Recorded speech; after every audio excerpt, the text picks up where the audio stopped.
Hey everyone, welcome to week 32. This is day 3, Wednesday. This is our ongoing primary color week.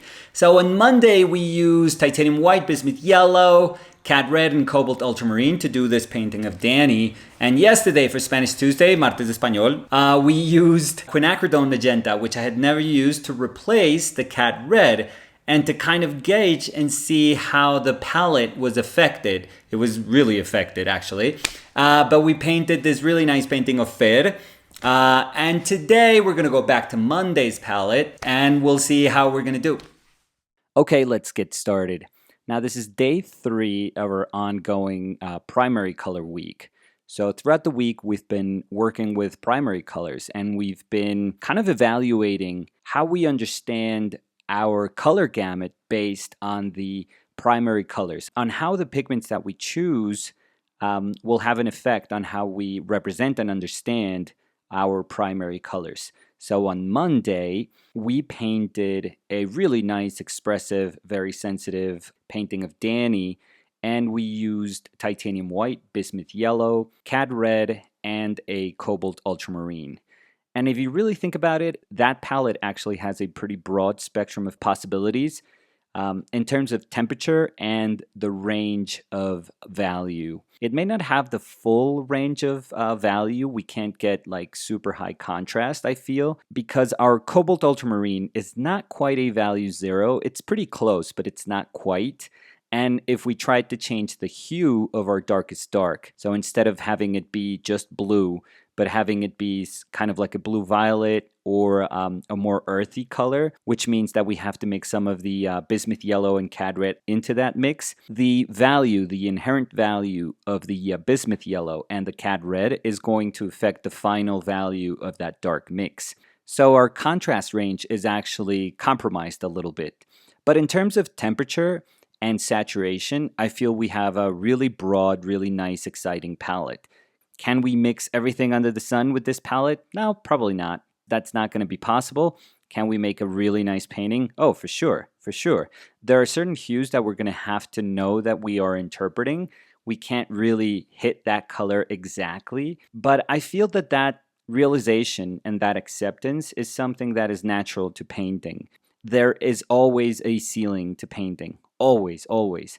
I don't feel that our aim is just to be able to reproduce any given color in nature with the colors that we have in our palette. I know that some people challenge themselves by doing that, and that's totally commendable. I respect them for that. I feel that that's not really important for me. And the reason I feel that it's of no relevance to me is that I've always loved paintings that are limited. Let's call them limited in their fundamental formal building blocks. And yet, when I look at the paintings, I never feel that they are bound by any restraints. So if you think about Baroque painting or late Renaissance painting or even Van Eyck's paintings, so we're talking about mid-15th century, they didn't have the colors that we have. They didn't have the tools that we have. Honestly, today we have so many things at our disposal and they are so readily available that we shouldn't really complain. These people, they had to go through such efforts to execute a painting, and the way they understood time of execution was so different than ours, that we should understand that painting was born from limitations. The idea of painting was born from availability and limitations. They just understood, this is what I have. And I have to make the best of what I have, and I have to find the broadest range of possibilities available to me within those restraints, within those limitations.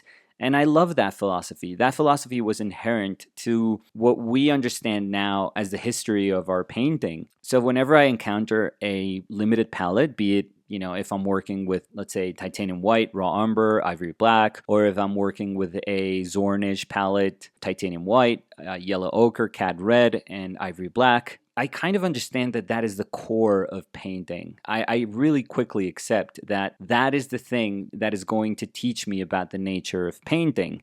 Now, I am really conscious that that definition of painting may not be true for everyone out there.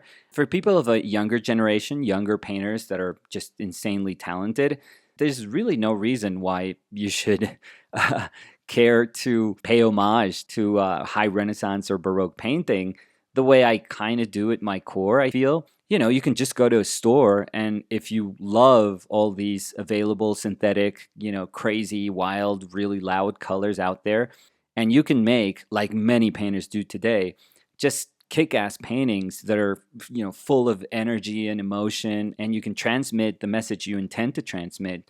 That's amazing. That's absolutely wonderful. I mean, that is what you understand as painting. I'm not trying to say what is relevant about painting. And I always kind of preface all these videos by saying, this is what's relevant to me. And this is where I find kind of solace, and where I find that I can tap into what is important within my definition of painting. Whenever I have the opportunity to reflect on a limited palette, because a primary color palette plus white is a very limited palette, then I really do feel I get close to what painting is supposed to be for me, the values that I wish to enhance while I'm painting. I feel energized whenever I realize that I can't mix something in my palette. That if I see a purple or a violet, for example, and I try to mix it with cobalt ultramarine and cad red, and I can't get close to it, I realize, okay, this is not going to happen. Is this going to hinder my painting? No. And if you decide no, then you very quickly have to say, I'm going to take control of my painting, and I'm going to work with what I have, and not just kind of cross my arms and frown, and every time I show my painting say like, yeah, that's the only purple that I could get. It's terrible, I know. It's so sad. I was hoping that I could get a far more saturated color out of this, but I didn't, and you're basically kind of pissed at your painting.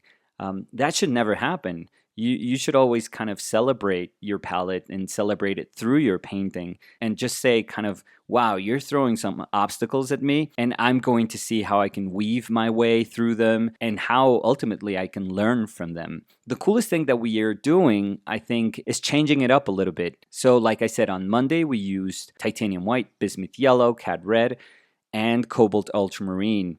And for Tuesday, yesterday's painting for Spanish Tuesday, Martes de Español, we used titanium white, bismuth yellow. We changed it up a little bit with quinacridone magenta, which I had never used, and cobalt ultramarine. I just recently bought that magenta, and I've never used any quinacridones. So I kind of knew how that color was going to behave.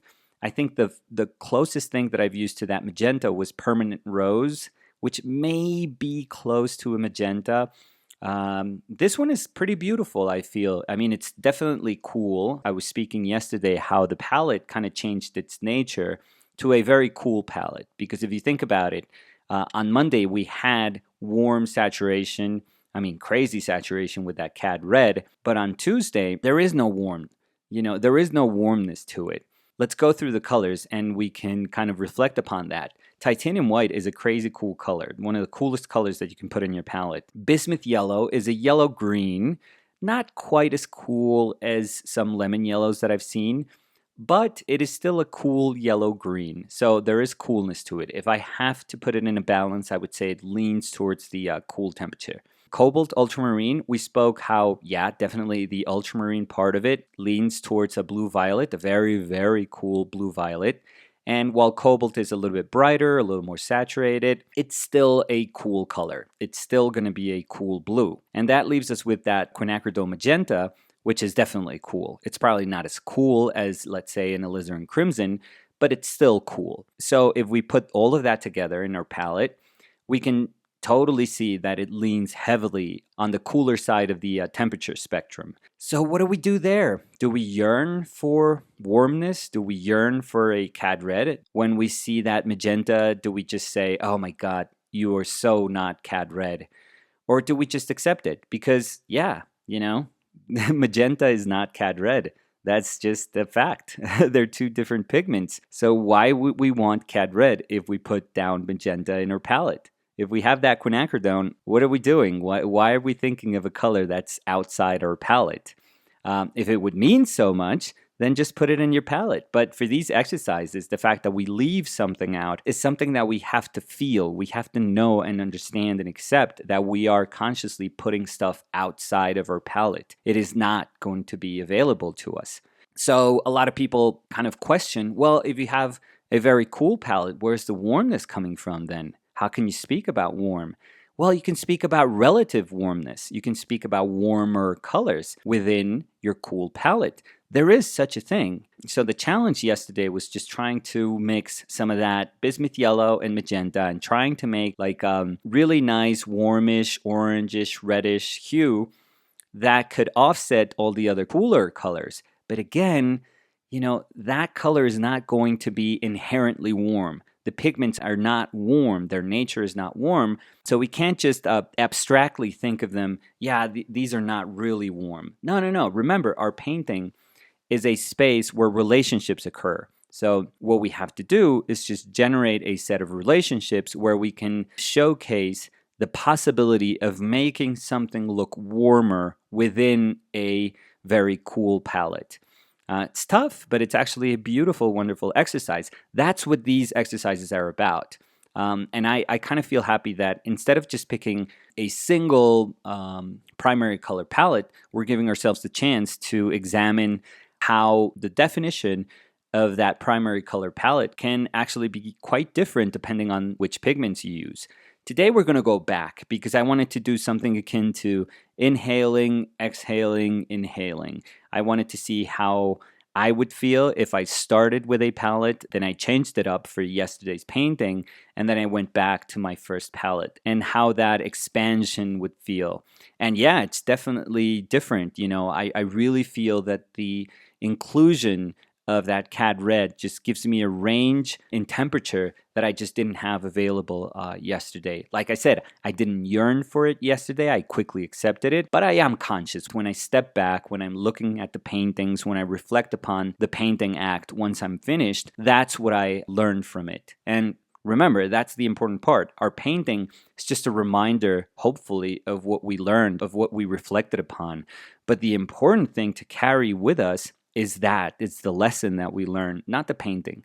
I mean, if we are always going to need the painting right in front of us to remember what we learn, then we're not doing our job. Then we're not really thinking hard while we're painting, and we're not thinking hard after we finish the painting. Because if we do that, those lessons are going to be with us. They're going to be etched in our brain. They're never going to leave. But if we're lazy and we just have to look at our painting to see what we did, to understand what we did, then we should think about paying a little bit more attention. That's why I feel that even though we paint all these paintings and we are lucky enough to have people purchase them, and we have to say goodbye to a bunch of paintings, some of them that I like a lot, some of them that end up meaning a lot, I very quickly understand that I have to say goodbye to them, but that doesn't mean that the space that I generated with the painting so that I could learn from it has now disappeared. That I had the opportunity to learn from it, and now that it's gone, then I can't get anything else out of it. No, not at all. Not at all. I can always carry with me those memories, those experiences, and those are the things that are ultimately going to shape and going to instruct me on how to do newer paintings, on how to do future paintings. So for today's painting, I'm actually painting a really fantastic painter, just a wonderful guy. I feel his drawings also are absolutely fantastic. He's got a super nice touch, and I feel that when you can be kind of sarcastic with that sensitive touch that he has with his drawings, that's a beautiful mix. To be so sensible and yet have such a hint of dark humor is just an incredible combination. So this is a painting of Alexander Wilby with a little bit of wonk to it, and that bit of wonk is just an appreciation for what he does. We all answer to the wonks, and I loved it. I saw this picture of him. These red and blue glasses coupled with this warmer yellowish background were perfect for the idea, I mean pretty much on the nose, but of working with a primary color palette. So I thought that was absolutely perfect. And speaking about wonk, and I feel that this is pretty cool, and I actually really like that Alex is the subject matter of this painting. It gives me an opportunity to further kind of talk about expression. I've noticed that a lot of people with me are a little bit surprised maybe when I can be a little more disciplined, when I can, pay a little more attention to my drawing and just be a bit more classical with the way I understand form. And they're always like, oh my God, I didn't know you had that in you. And it is so nice to see you kind of be sensitive. And I can understand why people would say that, given, the subject matter that I choose to paint and how many, many times I distort it. But in my mind, I just feel that there's no real difference between those two. To be disciplined is actually something that's somewhat easy, I feel. You just really need to measure stuff. And you really need to be conscious of how those parts are relating to each other. And the tempo of the painting is a little bit different. So I many times say that it's far easier for me when we are recording a painting session to be bolder, because I actually have to keep the distance between myself and the painting. I can't really lean against the painting, attempting to model something in a precious way. Because these are smaller paintings and because we have the camera right above us, so we have the least amount of distortion for these videos, I kind of have to keep my distance, which means that I'm not going to be able to do a bunch of detail. I'm not going to be able to achieve a lot of like tiny little detail. And that's just the way it's going to be. I'm sure that other painters can do it. I can't. I mean, it's difficult for me, to be 100% honest. It's kind of like using the primary color palette. Instead of yearning for being able to get to those details and saying, oh God, I'm not going to be able to show you guys, the extent of my ability, which honestly, who cares about that? I just quickly accepted it and said, this is how this painting has to go. And that's it. I mean, it's going to be a testament of that painting session, and it's going to be a kind of evidence of the limitations around the recording of the painting. But that's about it. I don't feel the painting should be anything else. And if I really want to just paint something where I need to be really close to my painting and work on those details, then I'll just do another painting and I just won't record it, because it's two different manners of working, and that's it. So with Alex's painting, it is a kind of looser, more expressive painting. I wish that those things don't imply that it's a lesser painting, because it's not. So in order to exalt some of that expressive quality, I wanted to talk about two painters that I really, really enjoy that have so much stuff in common that I hope, I have no way of knowing if they knew each other, but maybe they did. In my imagination, where art history is just a small little sandbox, I would love if these two guys knew each other. And I'm talking about first Romanian painter Corneliu Baba. I feel he's a tremendous painter and just insanely expressive. I love when, because these are painters that lived in the 20th century, from the beginning of the 20th century till mid to late 20th century, they kind of embody the progression of painting that came up to the beginning of the 20th century. And then it was just like let loose. And, 20th century is just this crazy moment in painting history where so many things happen so quickly that it's pretty amazing. They both have a foot on that kind of naturalist, realist tradition of painting that was just booming and just peaked in the 1880s, 19s, and turn of the century. But then they're also very sensitive to expressionism, let's say, and it shows. It really, really shows. So it's a very sensitive painting that feels very bold, where a painter can just attack the image.